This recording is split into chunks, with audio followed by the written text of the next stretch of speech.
Hi everyone, it's Miss Davenport and you're watching the video for Population Dynamics for the unit Ecology. So this section is all about populations, why they grow, how they grow, and what can limit their growth when possible. So we're going to look at two types of population growth that you need to know. The first is exponential growth. You may have heard this term in math before, maybe not.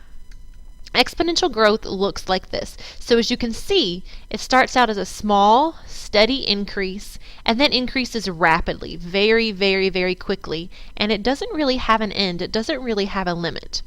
A lot of times the exponential growth curve is referred to as a J curve because if you look at it, it's kind of close to the letter J.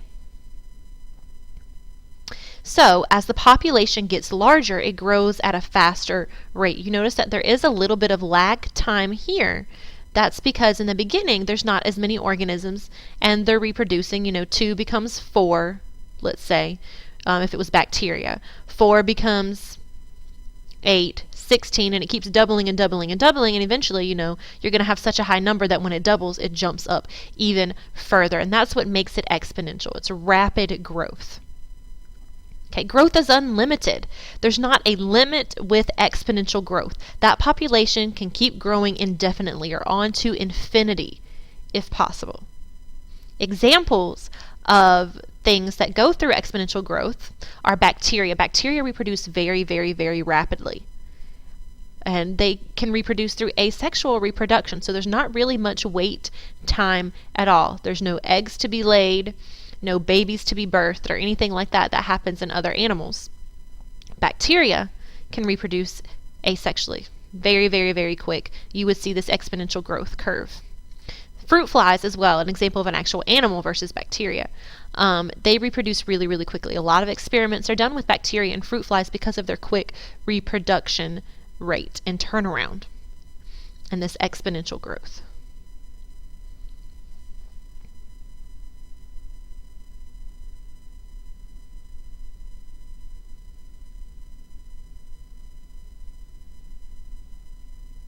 Exponential growth is not the only kind of growth we have. Obviously, bacteria and fruit flies are not everything that's out there in the world. What about other organisms? They sorry, I have that on my mind apparently.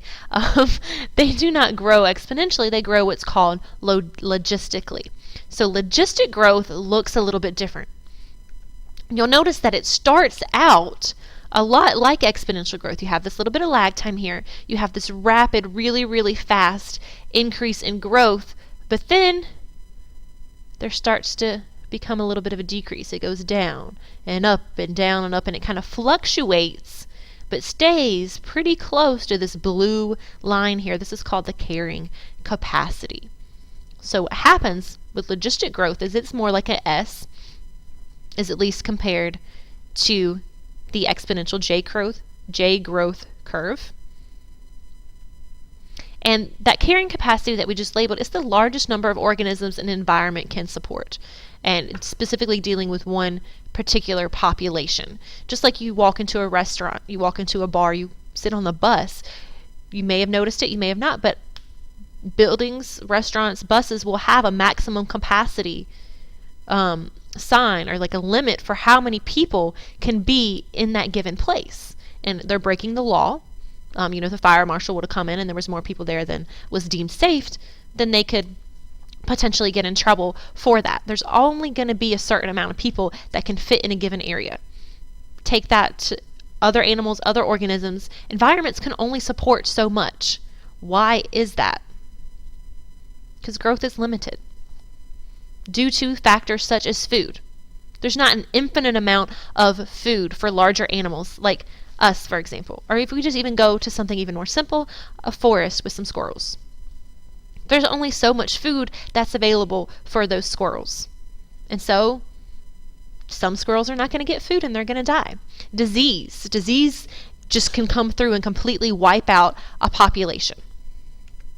Competition. Okay, that goes back to the food. You're going to compete for your food, for your resources. Just like we were talking about with animal interactions, courtship, all of those things, there's competition involved, and some animals are just going to die and they're not going to make it. They're not going to survive.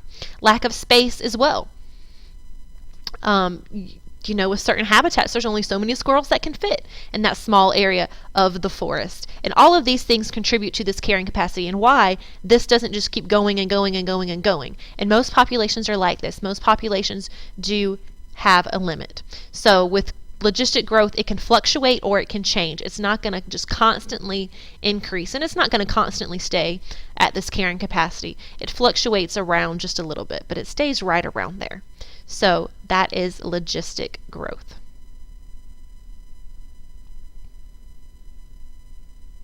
Thanks for watching. Hopefully you learned something new.